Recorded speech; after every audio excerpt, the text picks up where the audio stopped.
Bien, bonsoir tout le monde. Donc, comme j'ai dit, c'était en dernière minute. Alors, bravo à tous ceux qui se sont branchés, qui ont répondu présent à l'appel. Comme ça, Aussitôt dit, aussitôt fait, hein. voilà, aussitôt dit, aussitôt fait.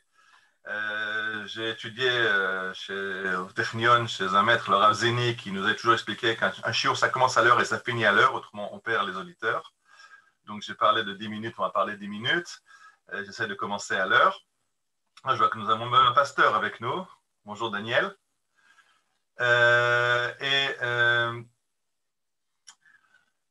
qui se passe, c'est que depuis cette époque du corona, donc depuis le printemps dernier, quand on n'a plus à la choule et qu'on prie dans les jardins, je prie dans un minyan dans le jardin d'un de mes voisins et le rave n'étant pas dans ce minyan-là, on cherchait quelqu'un pour parler vendredi soir de la parashat à Shavua et j'ai décidé de parler de la parashat d'après Manitou. Donc depuis Pessah l'année dernière, on fait chaque semaine la paracha avec Manitou pour présenter Manitou aux Israéliens.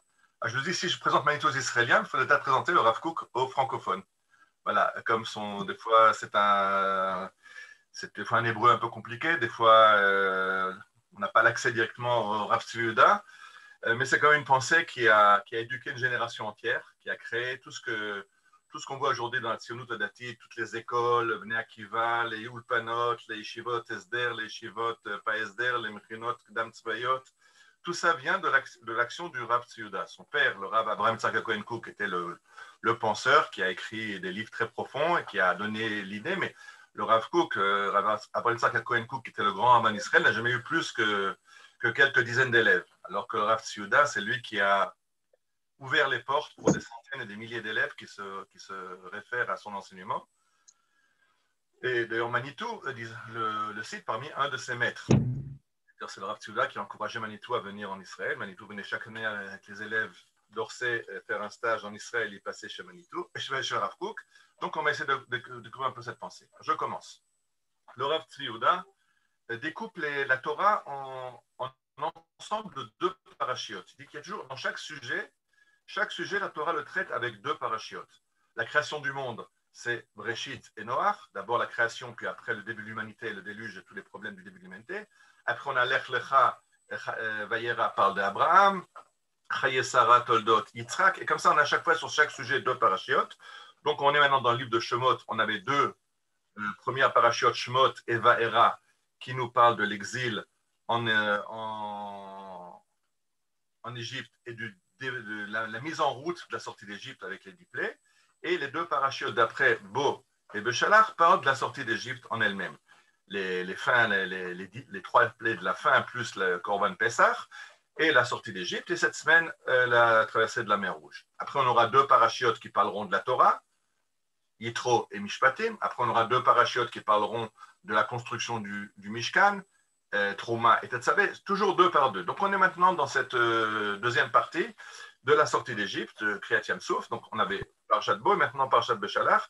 Je dis pour ceux qui se sont joints en route, j'ai eu cette idée de faire cette paracha 10 minutes par semaine pour présenter le Rav Tzviuda. J'ai eu cette idée cet après-midi et je pensais, bon, le temps de faire la publicité, on commence la semaine prochaine. Je dis non, si l'idée est partie, je lance aujourd'hui puis on verra ce qui se passe. Alors, merci à tous ceux qui se sont joints.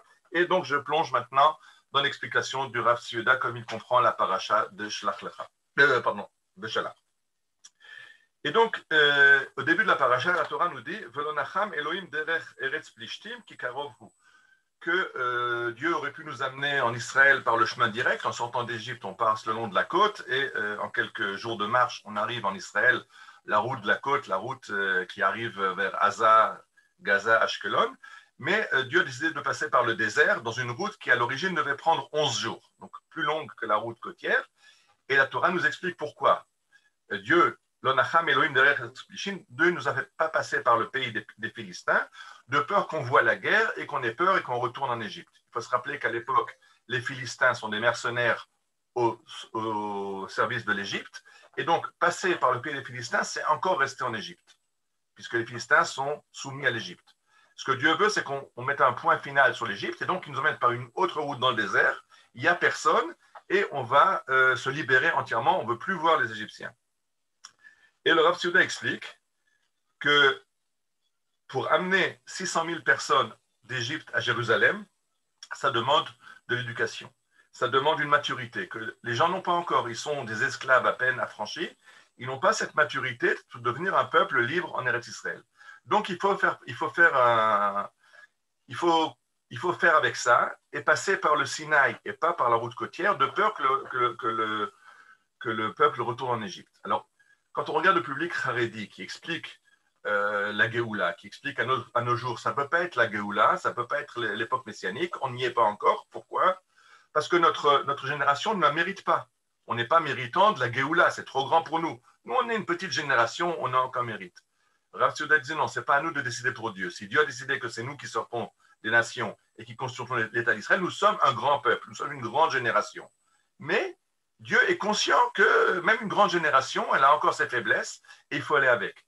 Et c'est pour ça que Dieu sort Israël de l'Égypte, bien qu'Israël n'est pas encore prêt à l'Égypte. Dans le désert, ils vont chaque fois dire on fait marche arrière, on retourne en Égypte. Alors Dieu a compris qu'il faut faire un processus éducatif, mais il n'arrête pas l'histoire pour ça. Donc, l'Onacham Elohim, Dieu décide, c'est le moment de la Géoula, cette génération est capable de Géoula, elle a des limites, donc je vais gérer le processus en fonction de la génération. C'est comme ça qu'il faut le comprendre. Donc, on vit aujourd'hui l'État d'Israël, il ne faut pas se dire on n'est pas méritant, donc ça ne peut pas être l'État d'Israël. C'est l'État d'Israël et on est méritant. On a des problèmes, alors Dieu va petit à petit, pas à pas avec nous, parce qu'il est conscient des limites de la génération. Comme je commence un peu plus tard, je me permets encore une autre idée, 10 minutes c'est très court, mais une autre idée qui est très importante. Ce Shabbat s'appelle Shabbat Shira, parce que la partie essentielle de la paracha, c'est Shirat Hayam. Or, cette Shira, ce chant, ce cantique de délivrance qui commence Az Yashir Moshe ou Israël Tashirazot Ladonai, voilà le cantique que Moïse chante en sortant de la mer Rouge, il finit par quelque chose de très intéressant. Il finit de la façon suivante. Az nivalu alufei Edav, et les Moab, Namogu kol yoshvei Canaan, tous les habitants de Canaan ont peur. Ad yavor amcha Adonai, ad yavor amzu kanita, jusqu'à que ton peuple, le peuple de Dieu, arrive. Te vi emo betita emo be'ar nachalotra, tu les conduis vers la montagne de ton héritage. Machon shiftecha pa'alta Adonai, vers ce temple que Migdash Adonai konudera, vers ce temple que Dieu a construit. Et le Rav Tzouda a dit c'était très, très, très important de comprendre. Parce qu'aujourd'hui encore, regardez, il y a beaucoup de juifs qui veulent comprendre qu'il y a une Géoula peut-être, qu'il se passe quelque chose, qu'après la Shoah, Dieu nous a sauvés. Mais c'est pourquoi? C'est pour qu'on devienne très religieux, qu'on fasse la Torah. Et c'est vrai, la paracha suivante, juste après Béchalach, on va arriver au Mont Sinaï, paracha Yitro. Mais déjà, la Torah nous prévient, ne croyez pas que le Mont Sinaï, c'est l'étape finale. L'étape finale, c'est le pays d'Israël. Alors préparez-vous, comprenez que vous sortez d'Égypte, pas pour arriver au Mont Sinaï et devenir un peuple d'ermites. Vous êtes en route pour devenir un peuple, une nation sainte qui va arriver en Israël et qui sera un peuple qui aura une terre. Et Dieu donne déjà la route au départ. Et c'est très important à comprendre que c'est effectivement, le Rav Tzouda était un rabbin orthodoxe, était un rabbin Rosh Yeshiva, il bien sûr donnait la place prépondérante à la Torah, mais cette Torah est une Torah qui nous demande d'être un peuple sur sa terre. Il ne faut pas coincer, je rappelle que quand on sera au Mont Sinaï, à la fin, Dieu nous dira Rav lachem shevet ba'arazeh penu usulachem. Il y en a marre de vous voir devant la montagne, allez, foutez le camp et allez en Israël. Parce qu'il y a cette idée de dire on a reçu la Torah, on est tellement bien, on mange la manne, on n'a pas besoin de travailler, on a un pain qui tombe du ciel, les habits ne s'abîment pas, on a la Torah, on a du temps pour étudier, qu'est-ce qu'on a besoin d'Eretz Israël? Alors, c'est très important. Dans la Shirat Hayam, déjà au départ, Dieu nous dit attention, je vous sors d'Égypte, pas pour vous donner la Torah. Pour vous donner la Torah, mais cette Torah, vous l'emmenez pour l'accomplir dans un pays, pas en tant qu'ermite dans le désert. Voilà. J'espère que j'ai respecté le temps que je m'étais imparti, plus ou moins. Pour la première fois, vous serez un petit peu tolérant. Et si ça vous intéresse, alors avec plaisir, on se retrouve la semaine prochaine pour Parashat Yitro, et puis vous pouvez le faire savoir autour de vous. Comme je l'ai dit, ceux qui n'ont pas pu se brancher ce soir, je vais le mettre. J'ai créé un nouveau site internet. Et on est sur le site. Mais je préfère voir des gens, surtout qui allument leur caméra. Je veux dire qu'on sera mais très, très bien, on accepte le rendez-vous. Merci beaucoup. Avec plaisir. Alors, s'il y a des questions, quelqu'un veut une question encore ou ajouter quelque chose. Merci, on veut. Merci de cette initiative, bravo. Alors, Shabbat Shalom à tout le monde. Shabbat Shabbat shalom. shalom. Au revoir aux Parisiens. Daniel, tu es de Paris? Là-bas. Daniel, tu es de Paris? Non, à Strasbourg.